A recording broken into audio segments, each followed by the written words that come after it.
Begin transmission. Hello, everybody. It is Chris and Ben for Outer Rim Transmission, episode 224 on the podcast. This week, we are talking all about Maul Shadow Lord. We had a surprise second trailer hit us in the last week since recording, and we're going to dive in. We also got episode names and what might they tell us about the future of this series. We're going to get into that and even stuff from the Oscars and things in gaming. There's a smorgasbord of Star Wars news to dive into. But yeah, how's it going, Ben? Good, good. Happy to be back on here talking Star Wars. It's always fun just getting on here to just chat with friends and talk about our favorite franchise. And it's always a great way to end the weekend. So definitely have been looking forward to hopping on here to talk about all of these different Star Wars things because there's plenty to talk about. Oh, there's definitely plenty to talk about because I'm looking at my notes going, I feel like I forgot something.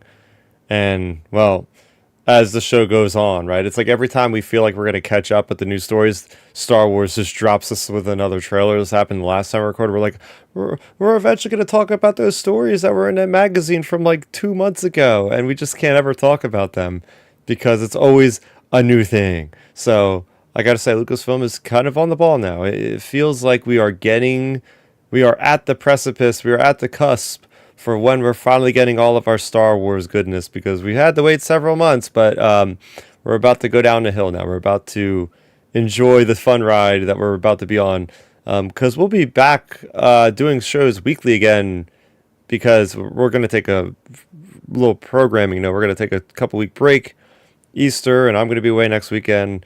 But we will be back. The next time we're on the show, we are going to be talking about a brand new Star Wars piece of media. We're going to be talking about Maul Shadow Lords. So that'll be really fun because we're going to go back to weekly recordings to keep you guys up to speed, even though it's kind of awkward because the episodes are airing on Monday and the podcast episode will be going up probably as the new episode's going up. So you're going to be like taking a time machine back to the previous week if you're listening to these things on audio form. But that's what happens sometimes. But yeah, so it's going to be good because we're getting to the point where we're going to be reviewing stuff again. We haven't reviewed anything since, what was it, like Visions Volume 3 or something, I think?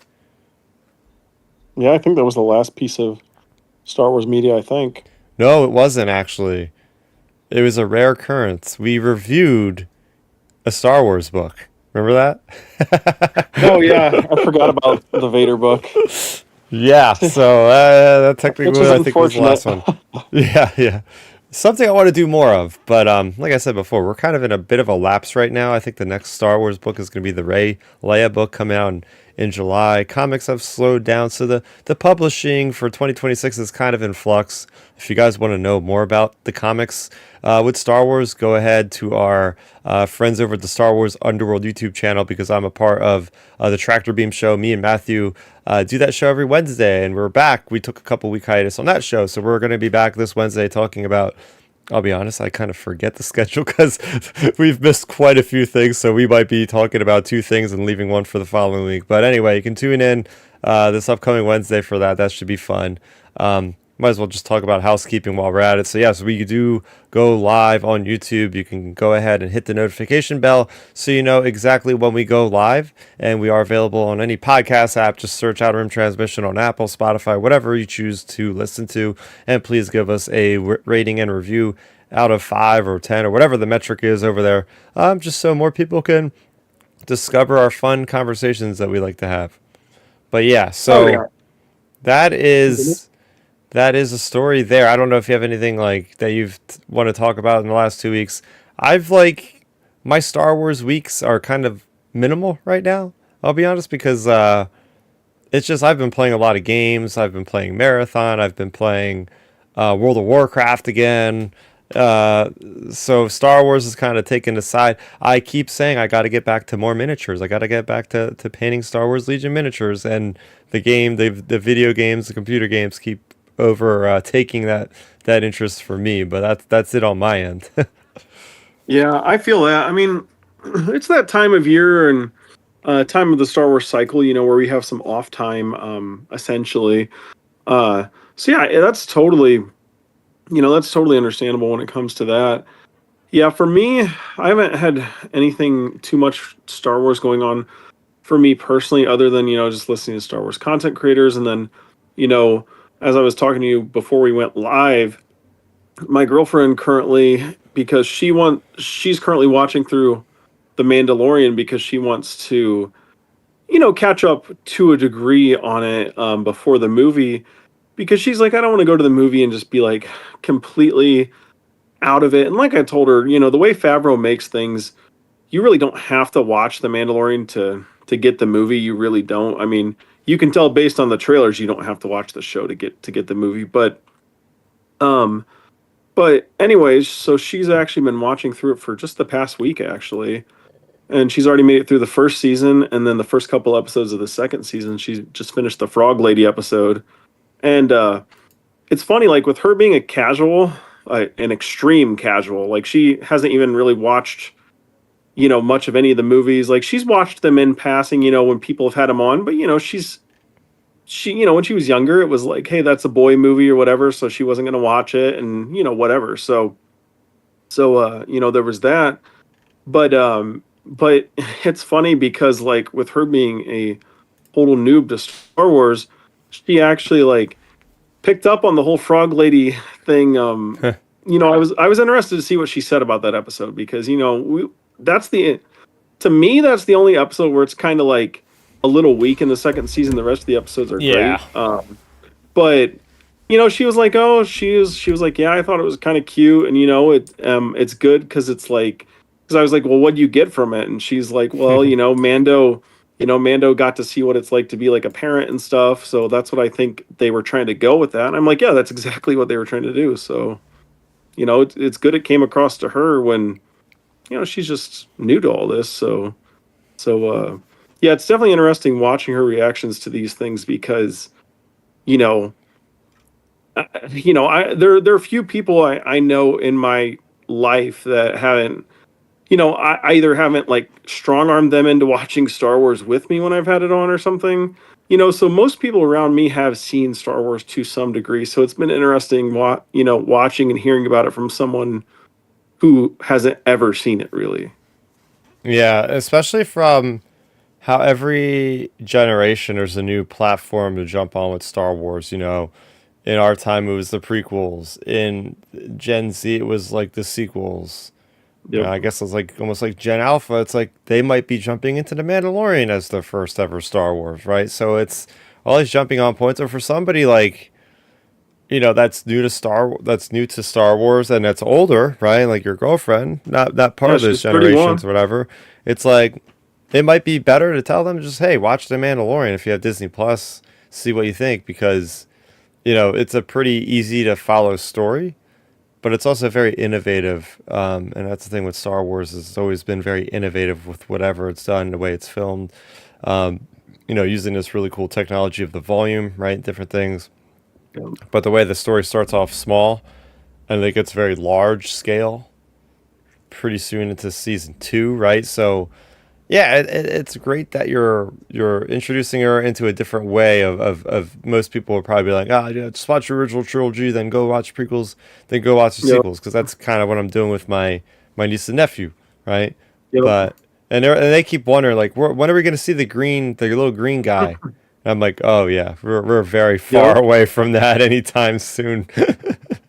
Oh yeah. See, like with her, with this whole with the way she's watching it, my whole pitch to her, because at first admittedly uh I had to basically like push her a little to continue watching it, because at first when she started watching the first episode, she for someone who isn't like super excited about Star Wars, you know she watched like the first 15 minutes of it, and then she's like, oh, I don't know. And like I said, no, I said, just finish the first episode, get through the first episode and get through the second episode, and then if you don't like it, then just scrap it and we'll just watch the movie as is.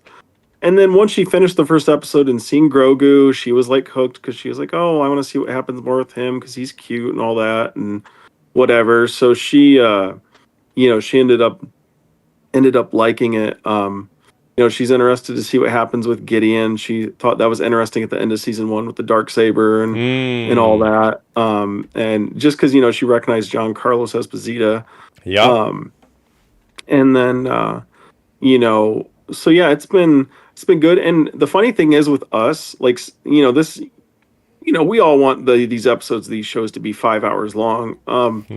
But with her, like she said, she's actually liked these episodes for her, like not being super excited about starting Star Wars. Since she hasn't been interested in it. She's liked the episodes being like 25 to 35 or 40 minutes because she said, it's an easy watch. It's like it's not drug out like a movie where it's like you got to sit and lock in for 2.5 hours or Yeah, something. So she's actually really enjoyed that format because she's done it while she's like, she was sitting and folding laundry while watching it, or whatever exactly. and stuff. And it's been a really easy entrance into Star Wars versus being like, hey, you know, watch a 2.5 hour movie and like pay close attention to certain characters or things or whatever. So it's been a it's been a good time. My cousin joked me and said, "Hey, you should have told her watch all 7 seasons of Clone Wars." I'm like, "Yeah, I don't want to Yeah. scare her. I don't want to scare her away from Star Wars with something Oh, daunting like that." I got but, something cool to say. So a but coworker yeah, of mine, at my work today, he was telling me because he had told me that his grandmother like watches some Star Wars with him, yep, and he was telling me like, oh yeah, like she doesn't know how she feels about watching the Darth Maul animated series, and I'm like, really? Like, I was like, my mom won't watch any of the animated stuff. And he's like, yeah, my grandmother watched all the Clone Wars and Rebels and Bad Batch. I'm like, your grandmother's awesome. Like, I don't know any grandmother that's sitting yep. there watching Star Wars animation, but that's pretty cool. Yeah. I mean, his grandma and my grandma are probably the only two grandmothers that watch the animated things. Like, that's probably it, to be honest with you. But that is really awesome to hear. It's just because I would have to assume his grandma, just like mine, they were probably interested in the original trilogy back in the day when it came out because you got to think they would have been in their late 30s or early Yeah. 40s back then. Mm-hmm. So that was probably so innovative and like, whoa, this is like so cool and like new and whatever. It just left a lasting impression. I mean, that's why, like, with his and like I said with my grandma, before she passed, I mean, she literally was watching Mandalorian when she was in hospice. So like, Star Wars like impacts people, and it impacted that certain generation back then who got to see it and like experience it for a first time of like something being so innovative and so new and like, it's just like all of us with like the smartphone revolution or whatever. Like, we're all like, whoa, these are so cool or whatever when just they're brand new. Like, and that's like how Star Wars was back then for that generation. Yeah. Yeah. Yeah. It's great. It's great. So getting into uh, this week's comics, we had a really cool one, by the way, that came out. And it's by the way of us with Dark Horse. Dark Horse makes original graphic novels, guys. I don't know if you knew this because not to try to show, throw shade at Dark Horse, but man, this thing was announced like literally, I think almost 3 years ago. And it got delayed after delay after delay. But it's finally here.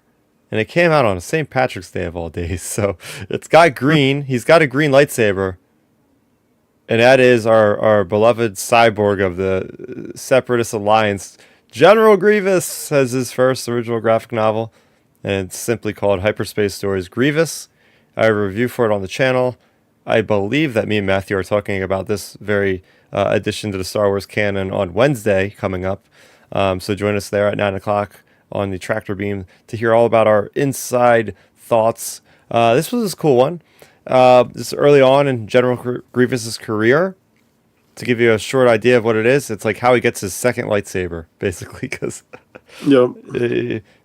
he's fighting a Jedi. If you haven't guessed where he got the the lightsaber from, so it's really Mm. cool. He's using stealth tactics. He's going in there, picking guys off. It's pretty terrifying, even though it's for a young graphic novel, a young audience. This is intended. Marvel's got the adult brand. Dark Horse has like the all ages brand. But that's one thing I am impressed by, and I don't think I've really mentioned it on the show here. Is that well, you might kind of scoff at the idea like, oh, Dark Horse, it's just like all the kiddie books. Like, no, guys, like I read these books, and I don't think at once are they talking down to me as like I'm a child Yep. with the writing. I feel like these books are exactly what they are, all ages. Like you can enjoy them as a kid and Oh enjoy yeah. them as an adult, and you get it, and it's a good story. So the Grievous one is great. Is it giving me the canonical story of how he became a warlord, or how he became a warlord, and then how he became a cybernetic? No, I wish we would get that story one day. But at least they make reference to it. So at least they acknowledged it. One day, hopefully, we get that story, or it might be one of those Yoda situations, where it's like, nah, we're never Yeah. going to explore his backstory because we want him to be mysterious and have lots of questions for all time. I don't know. Yeah, it's that story, to be honest with you. I feel like it's gonna be one of those stories where it's like, hey, we're just gonna never allow this to be printed in case we want to tell this on screen eventually in an Yeah, animated form. Like I think, that story, um, some of the weird situations with Luke, like there's certain situations with Star Wars where I feel like they just red tape on the concept just because it's taped off behind like in case we want this for a show or movie, it's never allowed to be touched, and and that's I the think this problem. is one of these situations. And I don't mean to make the and I'm not gonna we're not gonna talk about this long because this could be a 2 hour show of me going back and forth. Yeah, we could do a standalone on this whole thing. I wish they would not do that anymore. I wish that whoever, and of course they would have to be quality control if it's a work of comedy. Like, why are you telling the story? Why is this so impactful that we're letting you tell the story? Like, it can't be something that's obviously mediocre. Like, this has got to be incredible because I think that's what's happening with the publishing right now. Is it seems like it's suffering from my perspective, and I don't have numbers. This Yeah, is just me like theorizing, but I don't. I'm on Facebook, and maybe that's not where people are talking much about Star Wars anymore. I don't know, or Twitter, or X, whatever you want to call yeah, it. Like, I just feel like and even if I go on the usual media trade sites, like you're not getting these articles at nearly as much like we did in the beginning of 2015, where it's like yeah, all the new stuff is happening and you're getting these big plot reveals and stuff. And I feel like everything now is just so safe for those very reasons. It almost feels like, yeah. okay, we have to literally hold every character until they are told in a movie what they can do.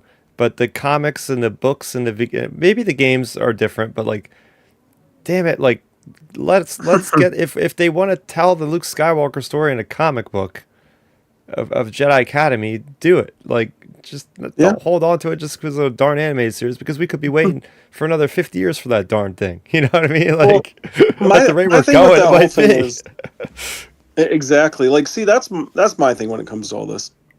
I've me and Milton, we've harped on this so much with like talking about legends and canon and stuff, and that's where like my criticism and like my issues come in sometimes with Yeah. the way they do things. They're so concerned about like trying to keep on task with canon, but then that also kind of bootstraps them where it's like, well, we can't tell A through Z stories about all these topics because we might use the story 12 years from now, so we just can't use it. And it just, just imagine how epic it would be if we got like a Grievous, um, like imagine a Grievous like graphic novel in the vein of like the Catalyst book, Yeah, where it's like really exactly. good quality leading up to the Clone Wars or something. You know what I mean? Where it's telling how like he teamed up with Dooku and everything and all that. Like, that's what we need from this sort of situation. We don't need it to be red taped. Yeah. So yeah, that's kind of the thing. We'll definitely, we can honestly earmark that as a topic for like another day, because I think we could have a big discussion and just like throw out ideas as well for it. So yeah, Yeah. so Why not I just. This is going to open a can of worms. Why not just publish legend stories concurrently? People see are that'd be easy. intelligent enough to know if it's got a Legends banner, it's not canon, and it's Yep. not going to affect the movies, and then it's not Well, going to affect the continuity of the live well, action stuff, and well, then, gosh, you would have so much more people talking about this stuff, you know? well, see, here's the funny thing with that is if you have the Legends label, like you said, the book market is already niche enough. expressed that, talking about how the articles aren't as frequent or like write-ups, etc. Um, back in the day, back in my day, 20 years ago, but 20 years ago, when we go to our local bookstore, me and my friend Alex, who always listens to our show, we were just talking about this. And back then, we would go to our local bookstore in the mall, and I'm not kidding you, Chris. They would have a whole section, like a whatever 20-foot long row of Star Wars books, Mm. of every book you can imagine. And anytime they would get a new shipment of Star Wars books, they'd be available for like a day. You'd go in there the next day and it'd be empty. Whoa. Like it was instantly gone. And now you like go into these stores and the Star Wars section's like 2 feet wide and it's barely anything. And it's just like, dang, like it's just depressing seeing this. Like, because Star Wars books used to be such a huge staple of all of our lives, and then it's just kind of like Yeah. in the state Yeah. it's in, and I think it's in the state it's in due to them not being able to separate. And also, one more point, like you said, not to turn this into a new podcast altogether, but like you said, the people. All right, like not to like, I don't know how to say this without like. Okay, I guess I'll use my girlfriend as an example. She watches The Mandalorian and she's watching it for what it is, yada, yada, yada. But the thing is, she's not going to go and go to a mall, go to a bookstore, go to Star Wars websites and look up a book and order a book or whatever. She's not that audience Yeah. whatsoever. So the thing is, she's not the target audience for the books. The people who are in the books are in the weeds like you and me, and probably like people that are a tad bit less hardcore than us.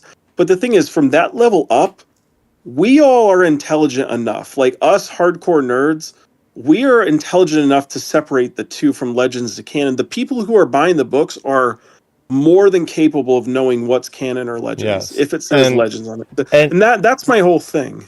and oh my gosh, this could unite the fandom. Yeah. Think about it. Think about it. There's so many people that I know in my personal life that are jaded by Disney's owned Star Wars brand. Like they don't Yep. like it. They think it's derivative. They think it's just not doing like that much that's exciting and whatever their reasons are. But if you told these people that that they're making legend stories about whoever you like all these great stories that started post Return of the Jedi or back, and maybe they'll start telling more old Republic stories, that actually might win those people back to at least participate in the fandom in that realm, and that would satisfy them as being part of the community. And then next thing you know, you have a lot less infighting of these people and a lot less people that are jaded and a lot less people that are Yep. talking crap, because then they're like, oh, well, I have my thing I like about Star Wars, these books, and they're continue to publish them. So I like that Disney's doing that for whatever. Lucasfilm is hearing me out at least. And then the people like us or whatever that are like, oh, we like the movies a lot still too. You're appeasing to those fans. Like everybody wins. You know what I mean? Yep. Well, look at me. You have a prime example of it right here on the podcast. Over the past, we've been doing the podcast 6 years now. I think since about Oh my 2020. So about gosh, really? Has it been I would really say 6 years? I think it's been six. I think it was middle 20 or so. Yeah, because it was right after Mando season 1, I believe, is when we started. I think it was 20. Um, but anyways, over the past 6 years, I probably in total spent. I mean, Audible credits, so whatever. Take that for what it is. I probably spent close to $200 on Legends books, 20-year-old Whoa. books, versus, and I bought the Catalyst audiobook, bought Lost Stars, I bought Bloodline, and I bought the Vader book. So I bought 4 books at $13. So I probably spent like $50 on Disney books and probably 200 on Legends. Oh. And like just to add that up for context for people. And like if they had something like a Legends type label, or heck, if they just made the quality a little or a bit more interesting, it'd be more balanced out or whatever. Like, because I don't mind spending, like, it's like with anything. I talk to so many people about this because, like, I play Madden and people always bash on people for spending money on the game or whatever. But my view on like spending money on games or whatever is, at the end of the day, it's entertainment. It's no different than you going out and blowing $100 at the bar on a Friday night. If it's Yeah. entertainment, it's entertainment. And like to me, if I get entertainment from books, I don't mind spending on Star Wars books because I love Star Wars and it's entertaining for me. It's just I haven't had a monetary reason to buy the books since the Vader book. I haven't looked into anything Star Wars since we reviewed that Vader book. Yeah.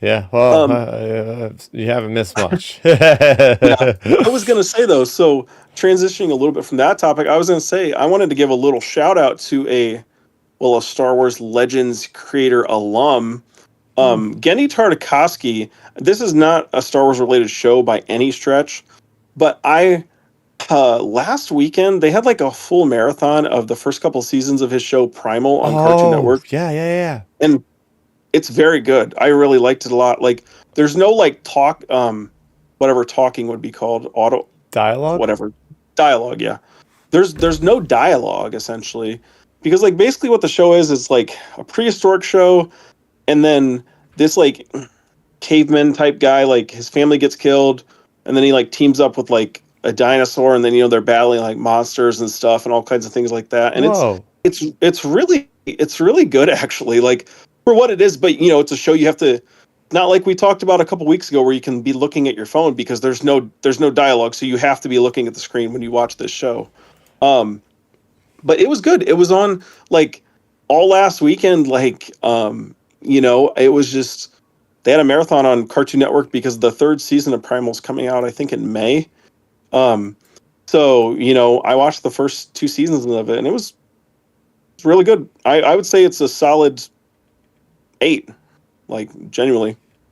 Yeah, no, my girlfriend was watching that last weekend, and I was just playing in the background, and I'm hearing all this noise and no words. I'm like, well, that sounds pretty interesting.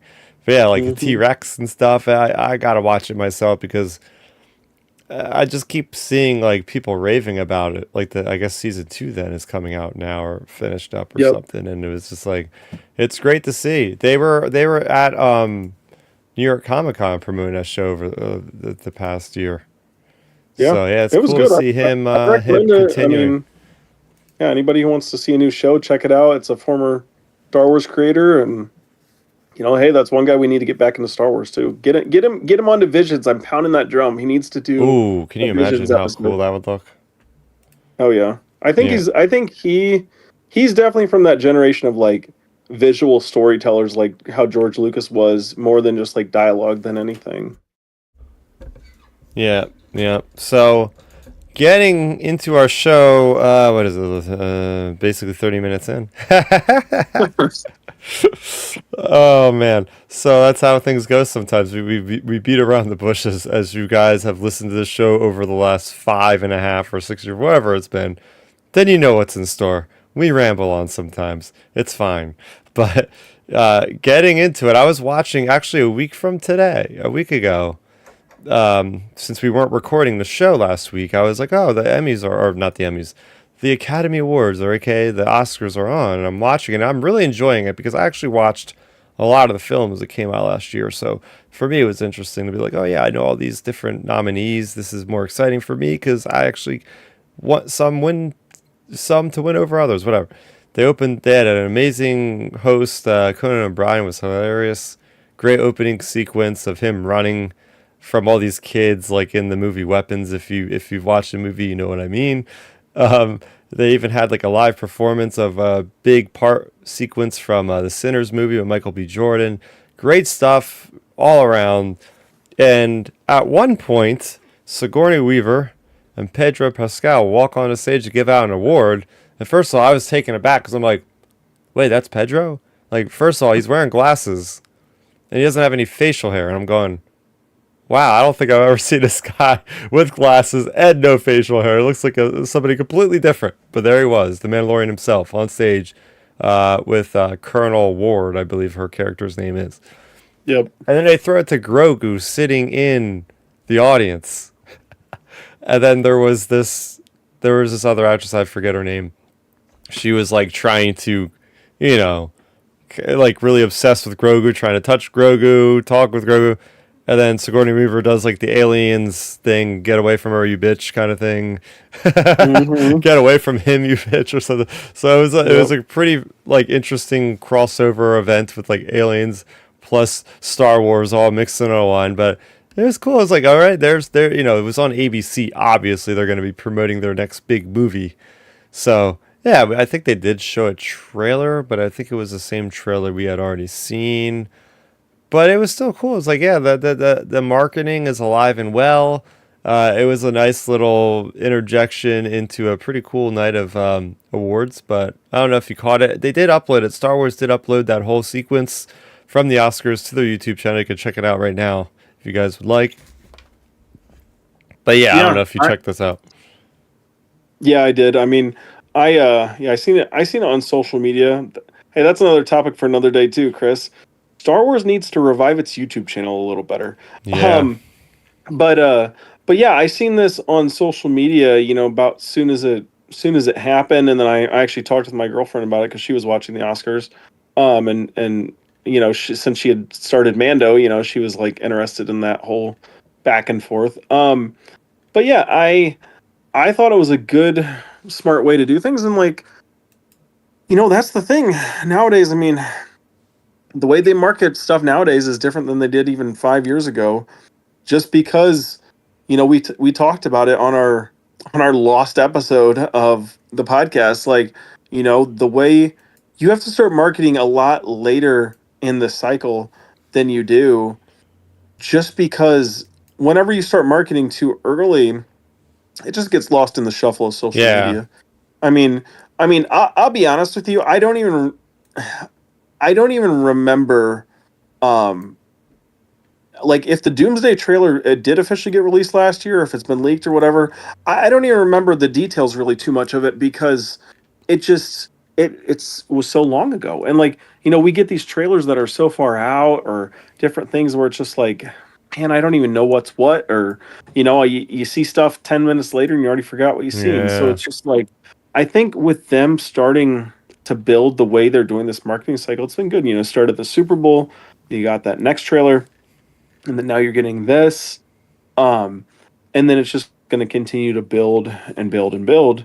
And I think it's a good way of doing things, and it's showing as well that they're going to like continue to amp this up, because like it wouldn't surprise me over the next few weeks, probably, honestly, probably over the next month, probably in April, I'm sure we'll get a whole circuit of Pedro going to every morning talk show, or Sigourney Weaver going to every morning talk show. You'll probably get like a random John Favreau appearance too, thrown in there somewhere.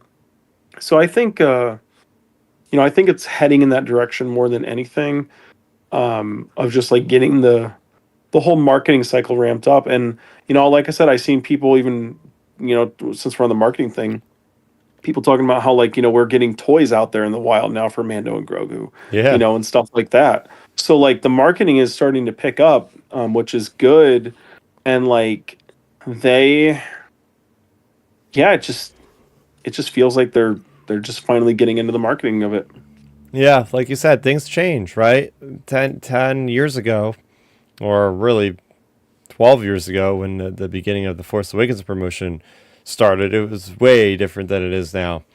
And Yep. companies have to stay agile because TikTok wasn't a thing and all that stuff. Right? It's like those sort of platforms leave people to be more in the moment, less thinking about something that came out 6 months ago. Yeah, the Doomsday trailers, they were. It wasn't an actual trailer. It was more of like a tone piece, a tone setting for like four different things. There was like a Captain America one or Steve Rogers Mm, one. There was one for like the Wakanda. There was one for Cyclops, which was pretty sick with the X Men mm. and Thor. I think it was four different ones. So it was an interesting way to promote things. But yeah, no, things are changing. You gotta be ahead of the curve when it comes to this stuff, so you don't get left behind. But I mean, from what I know, there's nothing really else coming out around Mando and Grogu except for Mortal Kombat 2. And I think that actually moved its date up a little bit to try not to compete as much with Yeah. Mando and Grogu. I think they're coming out the first week of May. Grogu's like the second or third week now. Yeah, Grogu. That's the 22nd, 23rd, whatever that Thursday is, I think. And then the only thing competing after it is, I mean, Supergirl's like 3 or 4 weeks later in June, middle of June, I think. So, Yep. you're Mando and Grogu has a clean runway. Like they have Memorial Day weekend. Actually, is it Memorial Day weekend early this year? Because it might be coming out on Memorial Day weekend. Actually, Hmm. now that I think about it, I mean, it might be a weekend earlier. But Not either sure. way, I'm definitely excited to see how it does and how this whole marketing cycle just continues to build. Like the promotional material we get, I'm sure we'll get 87 different little 10-second TV spots Oh yeah. between now and then because that's all going to start amping up. Of course, the products will amp things up. Also, if you're concerned about spoilers, always be on the lookout with products because sometimes products spoil things. So, maybe not dive too much into products per se. But yeah, I'm excited to see where it goes, and I'm excited for the movie. I think it should be good. Yeah, it might not be the movie we would all like to see after something that's been gone and dormant for 7 years, but you know, for now, hopefully, what we can expect is an entertaining movie at the very least, and our expectations are there. Maybe they'll exceed our expectations. Maybe we will see. And I'm hoping John Favreau, as we said many times, surprises us, kind of flips the script, and Yeah.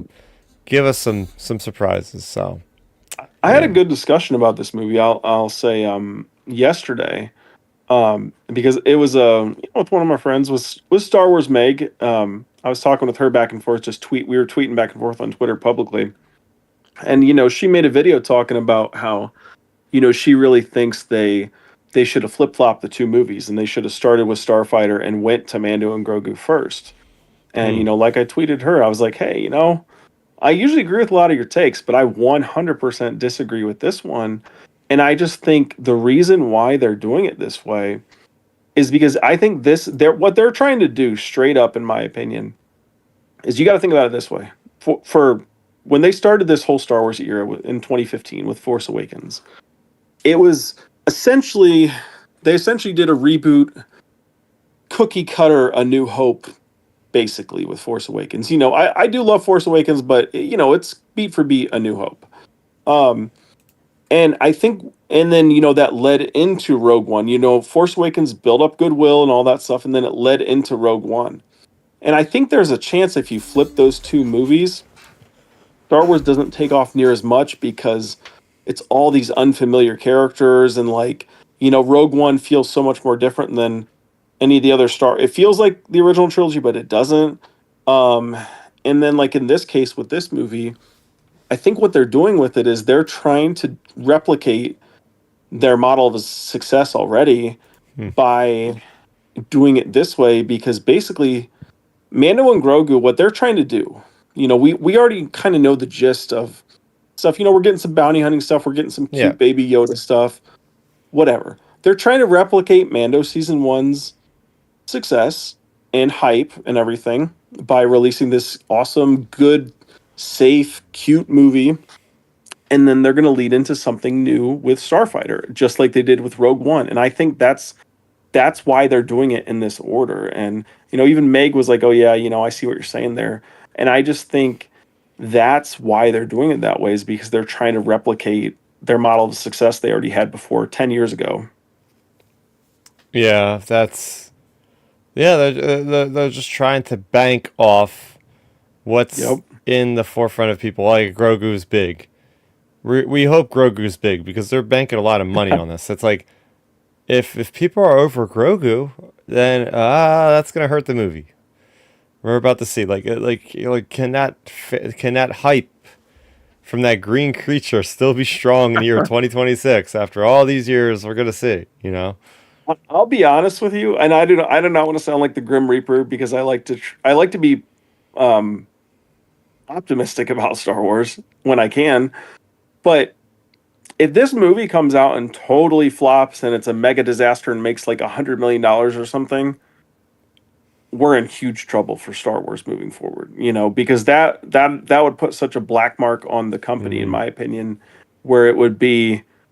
I think Starfighter would be in a position where it would be like a solo level performance, and just be very bad in terms of box office. And I think a lot is riding on this. I think it's kind of like a DC situation where they are banking on this movie. It doesn't have to make a billion. It doesn't have to make whatever a lot of money, but it's got to make a decent enough amount of money.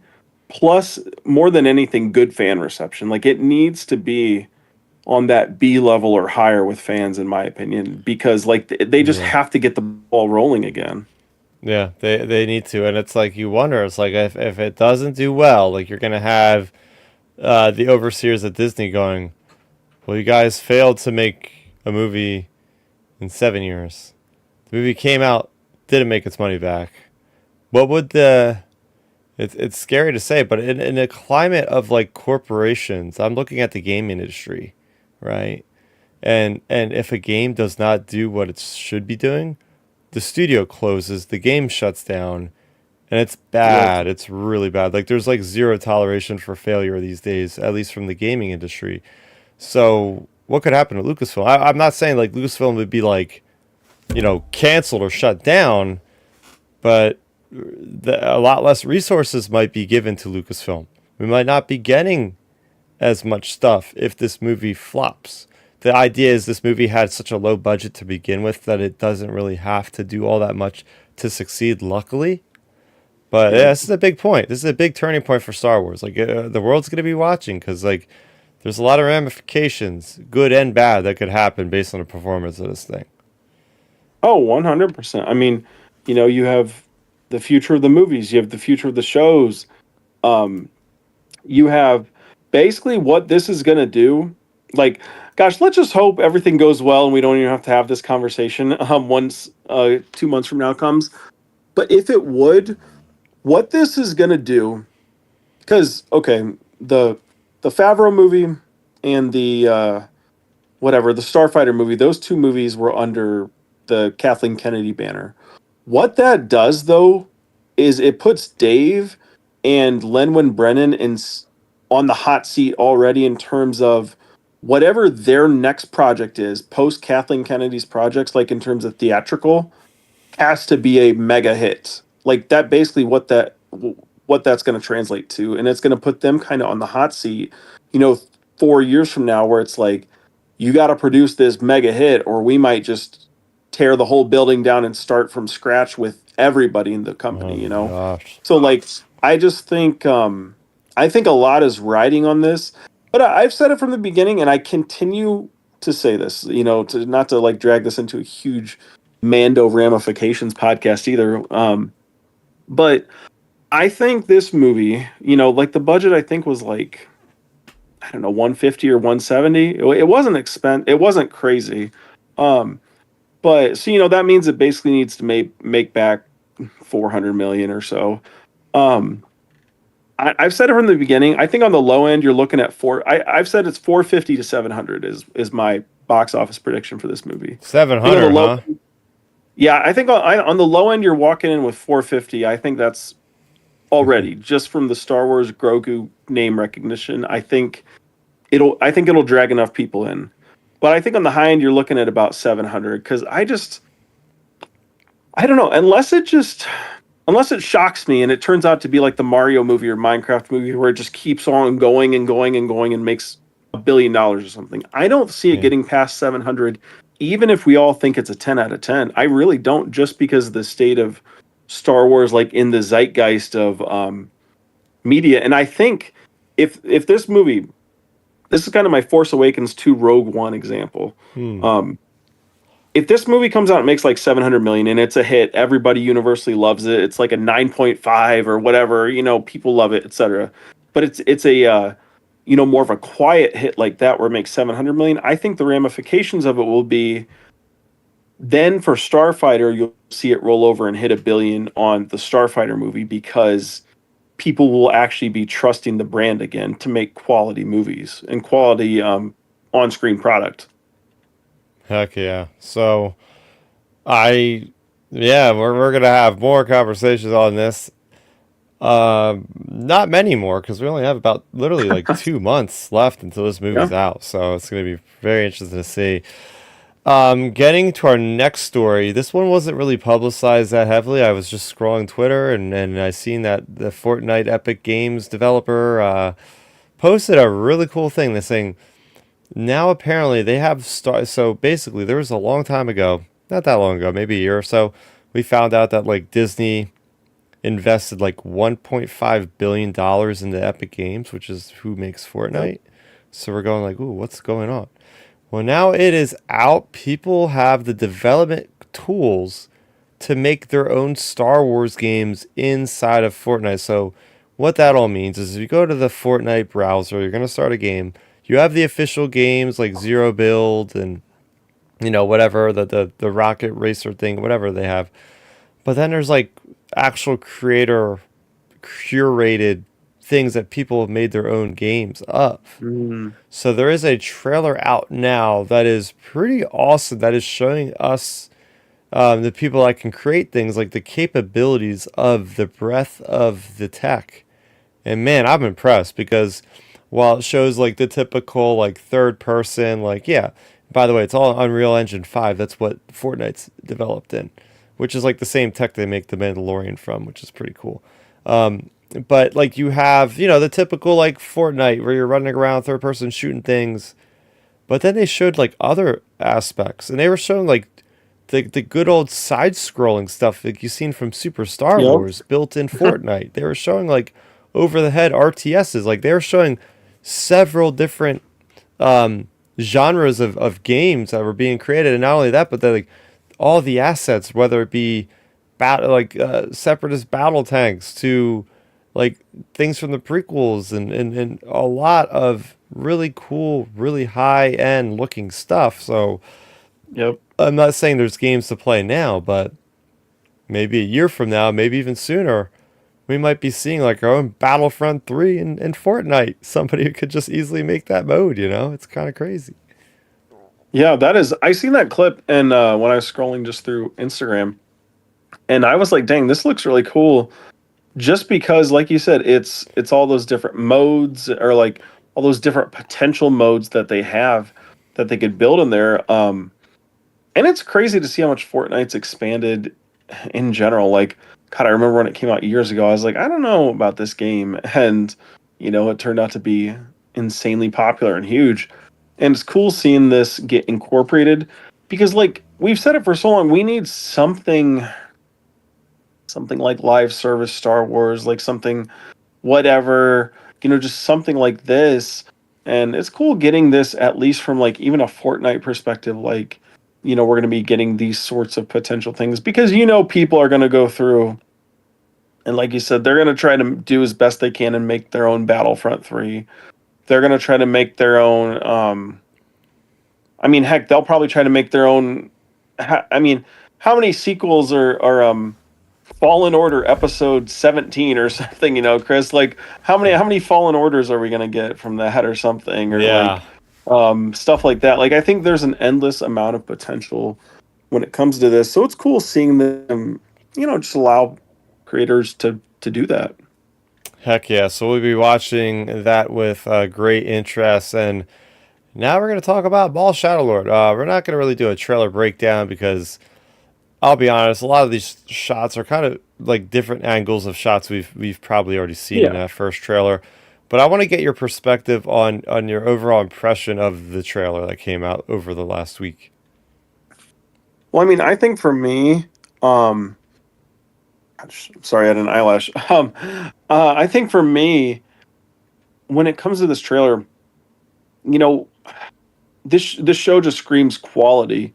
The animation, just I don't know what it is. Just with the way they animated the show this year, it just looks better. I mean, I feel like we see that every time a Star Wars animated project comes out, but it's true. Like it looks it looks better. The story itself is intriguing enough where it's going to be, Maul and these Jedi, and eventually we'll get a moment where the apprentice girl turns with Maul eventually or whatever. That'll happen, I'm sure. Um, So you have these moments in the trailer that are interesting, but to me, more than anything, it's just the animation style, the action, the whole like vibe or like feel of the trailer. And I know even Sam Witwer, I seen a clip of him talking, and Dave told him like, "Hey, like, don't like leave anything on the table. Like, take the chances you need to take, and go for it with this show. Like, don't basically don't play it safe. Like, because he was telling Sam how like on some episodes of Clone Wars or even Rebels, he said with Hmm. Rebels, like Dave played it a little safe on some episodes of Rebels where he could have, Huh. looking back, potentially could have been a little bit more aggressive on a story or two. So he told Sam like learn from him and like, hey, like pedal to the metal, do what you need to do to like tell the story you need to do. So I'm excited for that aspect of it, that they're allowing him and the other creators on this show to like really go for it. Yeah, that's the thing, right? Is we look at that article that StarWars.com posted for the first trailer, and it was basically they say it's like all killer no filler is what it sounds like. 10 episodes, 2 episodes a week for 5 weeks. We're not gonna really have a lot of time to just kind of do these side missions, Yep. and that we've seen. And Bad Batch was infamous for doing those. Some of them were fun, some of them just got annoying. I think it's part of the release rollout, right? When you're watching it in a binge fashion, I'm sure it's not a big deal. But when you're reviewing these episodes like us week to week, we got to review it as an episode, and we're going, this doesn't stand up with the other ones. It's not as enthralling as the other ones, right? So um, that's what I'm looking forward to, is just the way they're releasing the show as opposed to what they've done in the past. It should help the the episode count. Yes, shorter. It's only 10 episodes. Plus, the way it's rolled out is going to make things a lot more exciting. It's going to feel like more of an event for 5 weeks than just another episode, I think. Oh yeah, for sure. I do wonder as well, because it's going to be more, like I said, it's more of like an event. We're basically getting 45 to 50 minutes worth of content versus 22 each week, which is nice. Um, and it's going to be interesting to see what it leads up to, since it ends on May the 4th. Um, so I like that they scheduled. I feel like that's why they scheduled it on Mondays as well, to perfectly lead up to that date, to be honest with you. Oh, okay. I was wondering what the Because heck. Yeah. think about it, like if May the 4th would have been a Tuesday, it probably would have been releasing on the 7th of April instead of the 6th. Or like, if it was on a Sunday, it probably would have released on Easter Sunday, honestly. Um, so like I think that's why they did that. They were leading it up to May the 4th. Which it makes me interested to see the reason why. Like, of course, it could just be the generic reason that, hey, we have a Star Wars finale on May the 4th. That is a 100% valid thing. But who knows? Maybe we get like this crazy big Maul reveal thing. Like, we've all been pointing to the Darth Talon thing. Let's all be real for a minute. If they do go the Darth Talon route, it's going to be in the final 10 seconds of this show on May the 4th. That's when it'll probably be announced or whatever. He'll probably like knight her Talon or something. Um, so I think it's going to be something along those lines. So, it's going to be interesting to see the build up to get to that Okay. point of like And what it's going to be. yeah, and this is the next point that'll go right into this. Okay, so we got the episode names revealed, right? Yep. All the episode names. They're hiding something from us. They have to be, right? You get the final episode, episode 10, just called simply finale. And I don't think they mean finale in the sense of like the series ending. And others have alerted me to this, that Star Wars has done this in the past, where they will literally not give you the actual title of the episode, until even after the episode airs. Like Yeah. an hour, right? You watch Mandalorian, it's just sometime, or some of the other shows, it'll just be like chapter 20, or episode 20, like on Disney Plus. Like they won't even give you a name, you know. So what if it Mandalorian is? did that. It would say chapter 8 on the Yep. front screen, and then it would only tell you the title once you get into the show. Yeah. So they're hiding something from us. I think the last episode of season episode 10 is going to be indicative of a spoiler, And you gave me an idea already. But like, what happens if that episode's title is just called Talon? Right? It could be Yep. literally Maul just, and we've never actually seen. Well, no, duh, we have seen somebody being given a Darth name, but obviously Palpatine giving Anakin Vader at the end of Revenge of the Sith, right? But still, we haven't seen much of that. We've seen a lot of the antithesis of Jedi becoming Padawans or becoming knights, right? But how would it look from Maul, who is not even a Sith anymore? And this could be really interesting. So for me, that would be my guess at what that title could be. Something else I thought about is like simply call it Crimson Dawn, and Yep. and that's like how it leads off is like now they all come solidified. You got the rest of the Shadow Collective with Dryden Voss comes into play, and it's like we are now called Crimson Dawn. Go out, my people, to the galaxy and spread the word of our domination, or something like that. And the Crimson Dawn have risen, or something, and then that's going to be season 2 is all about Yep. just getting that name around, dealing with the Black Sun, dealing with the Pikes, all these other big factions of the Hutts.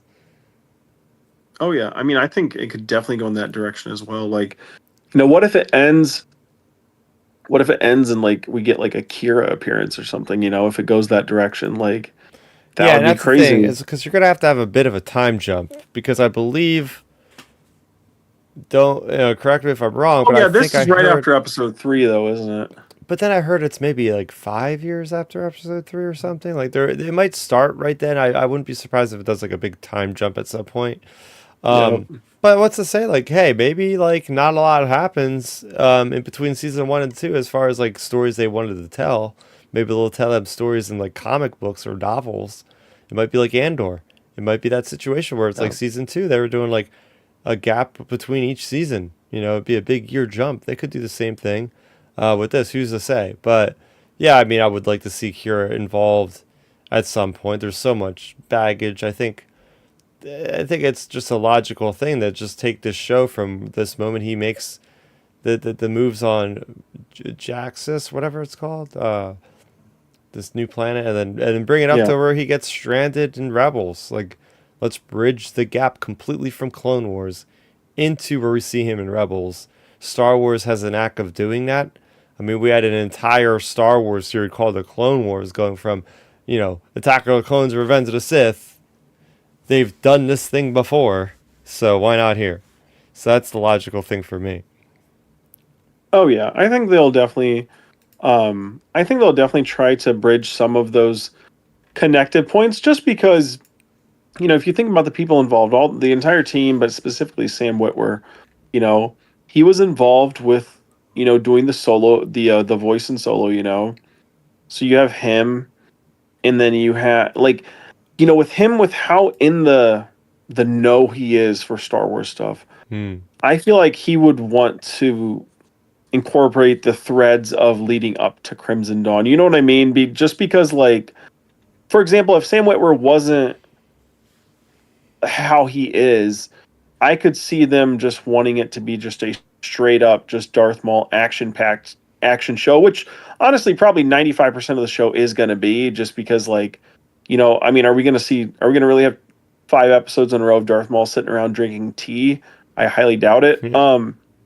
So, I feel like we're going to have plenty of action, but I think there'll definitely be like the seeds getting sown of the Crimson Dawn stuff, like leading up to, or I mean, you might have the honestly, now that we're talking through this, I'm formulating the idea of it. I mean, maybe the reason he gets into forming all of that stuff is because him, potentially his apprentice, or if this Jedi teams up with him too, maybe they all get defeated by Vader, and Maul's like, oh dang, I gotta form something to help take Yeah. down the Empire. I can't just do it by myself.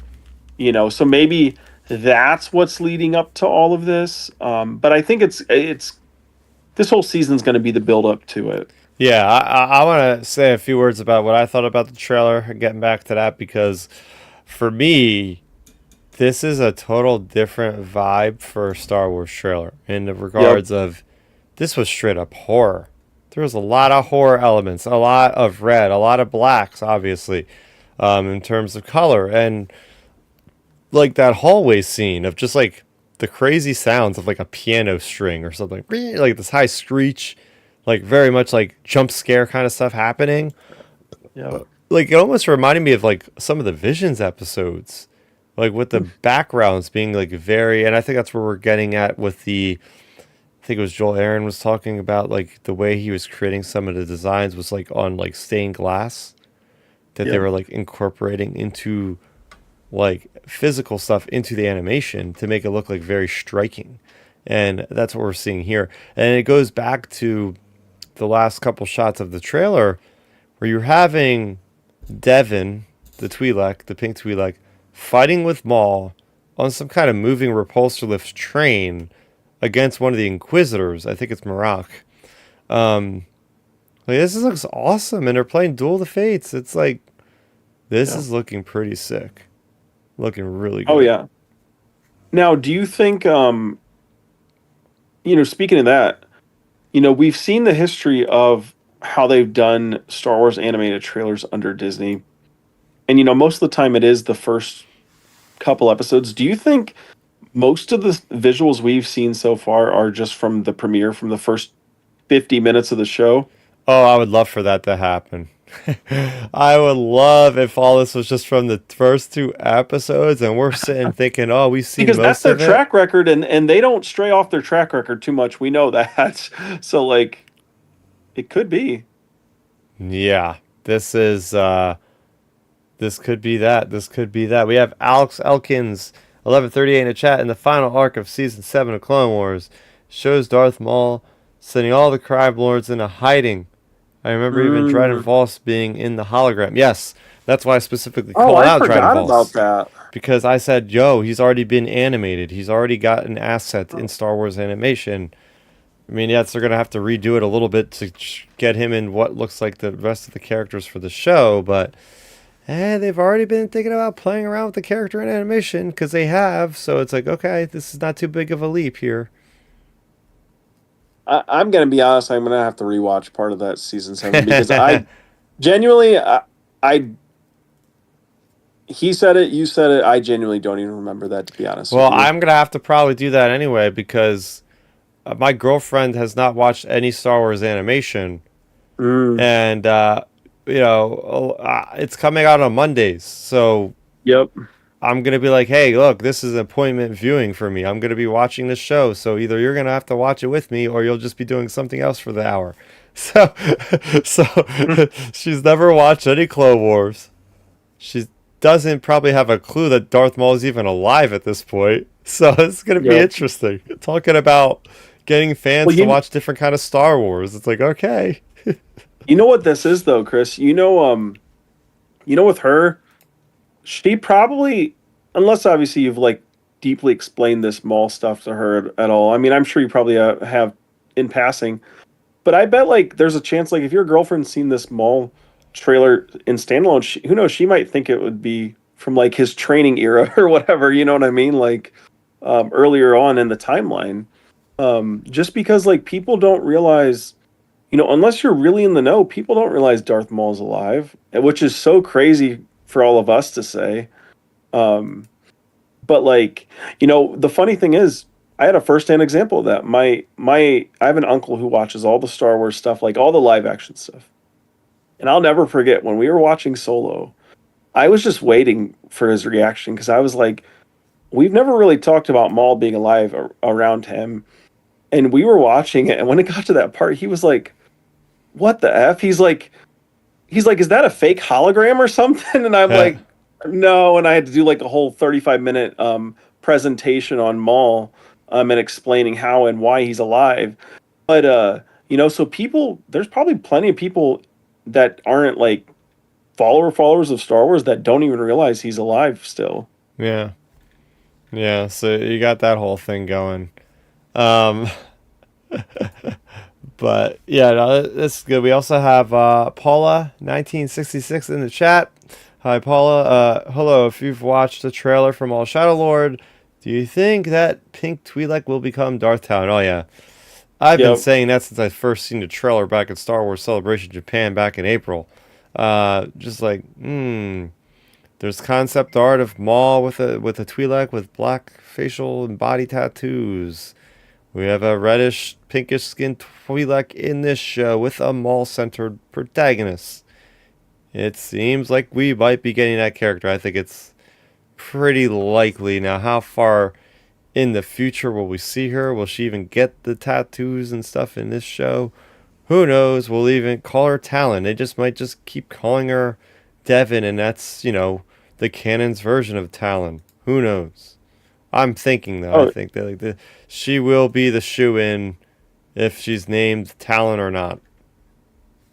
oh yeah. I think it's a, they always say about expectations. But I think it's a 90% chance she becomes that, or at least the stand-in for that character, because it just it makes sense just purely for the fact of the main reason I would have the percentage even that high, like 85, 90%, she becomes Talon, is just because of the people that are involved with the show.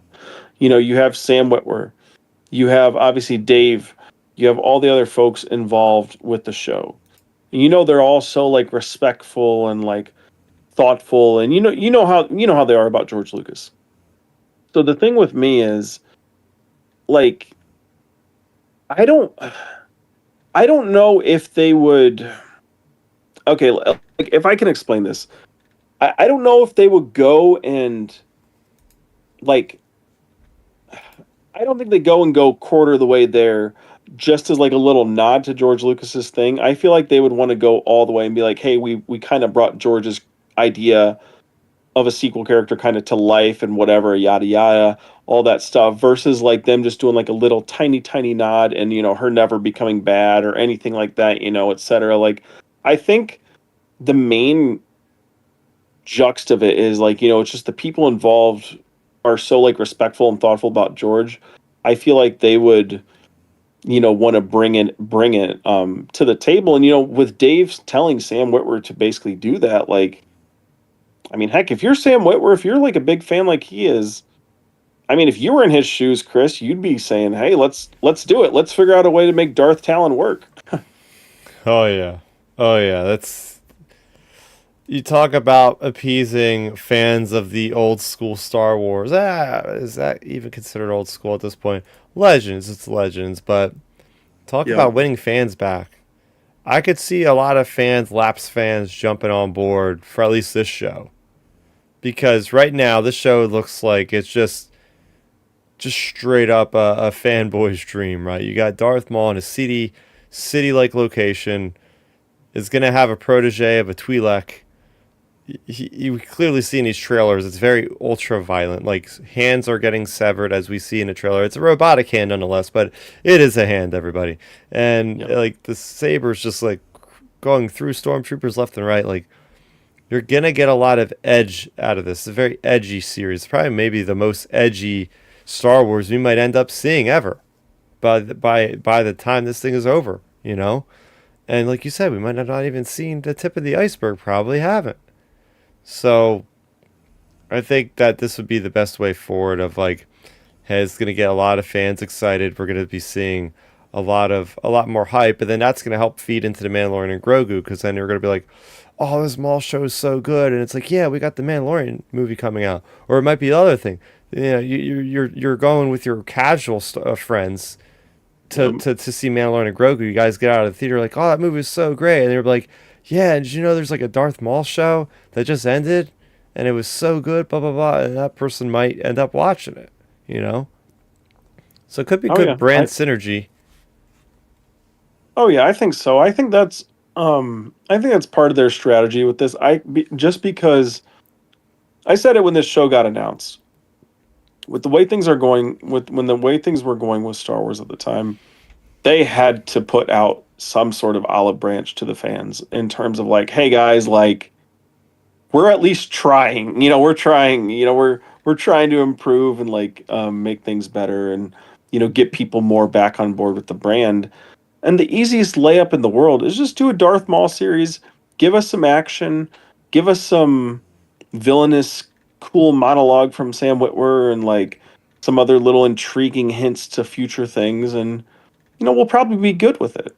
And like Mm, that's what they need. They just need an easy layup win. You don't need to go and try to hit a half court 3-point shot. Just take the layup, and that's all we need to do. And like I think that's what they're doing with this show is like they're not overcomplicating it because like with the way Star Wars is right now, and I don't want to sit here and like uh, sound like the Grim Reaper tonight, but like with the way it is, you couldn't have released Bad Batch season 1 right now with the state of Star Wars, the way the vibes are around Star Wars, and expect to get a huge result of viewership, just because that the first season of Bad Batch was kind of rough, and mm, like but with a show like Darth Maul, you have plenty of goodwill built up with the character, and even for the casuals, super casuals who don't even know he's alive, they'll see Darth Maul and be like, "Oh, I might want to check that out. It's Darth Maul. Like that's cool."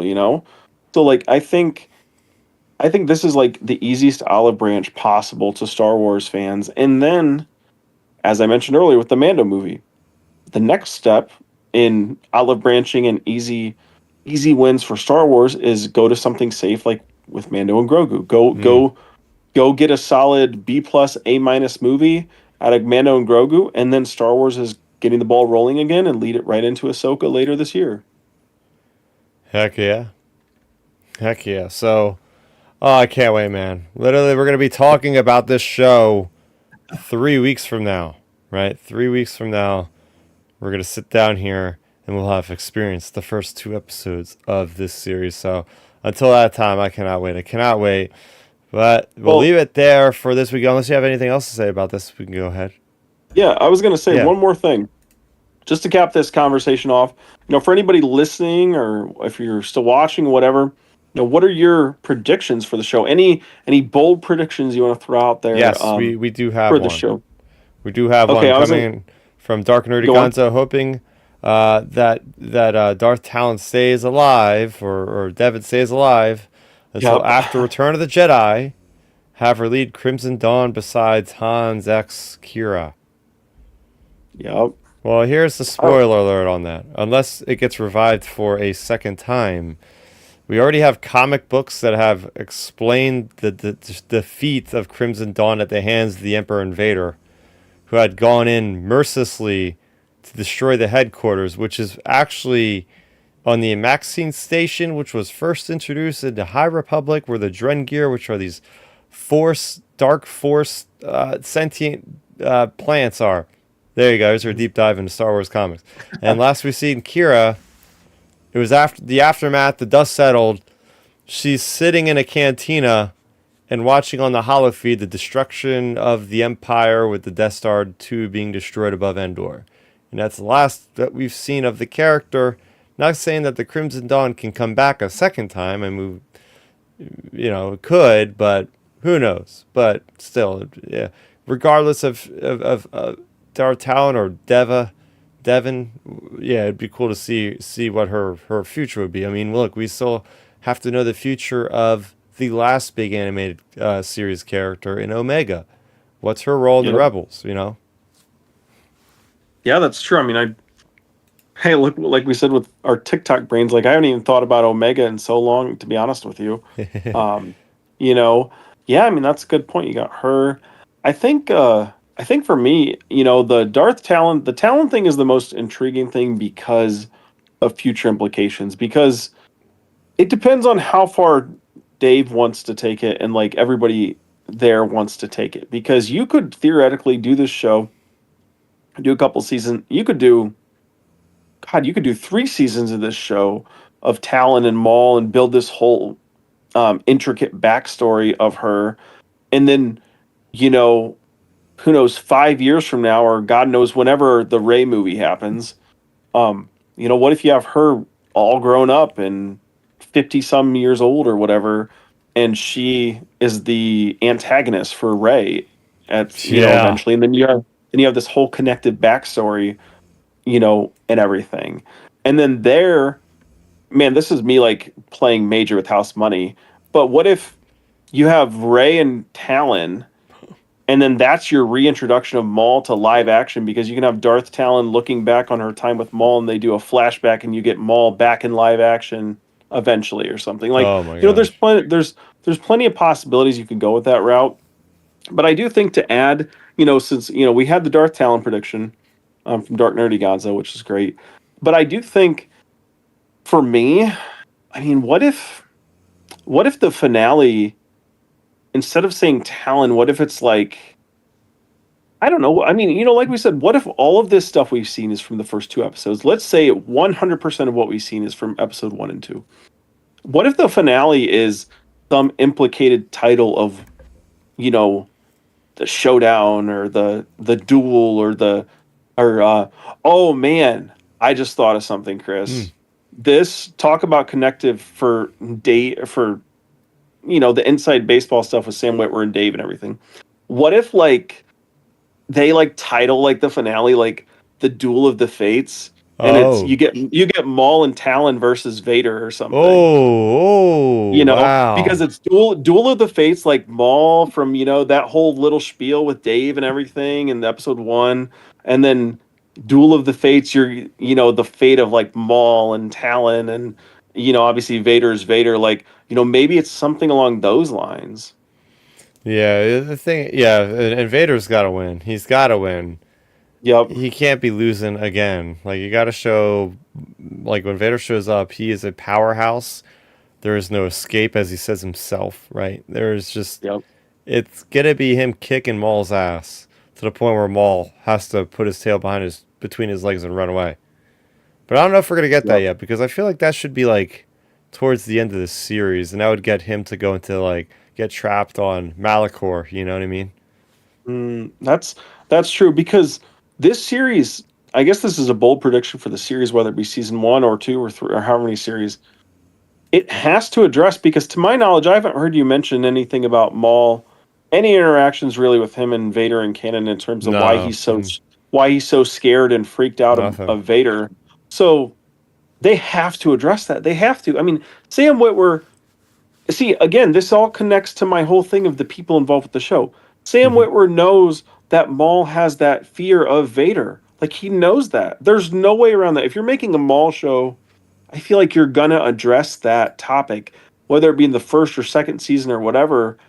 I think that's my biggest bold prediction for this show, whether it be the first season or the series as a whole, is I think that Vader interaction is going to be addressed and we're going to get the answer to it, just like we did, with other answers in the animated shows, whether it be Obi-Wan taking out Maul eventually or like, you know, Vader and Ahsoka or whatever it may be. I think we're going to get that answer.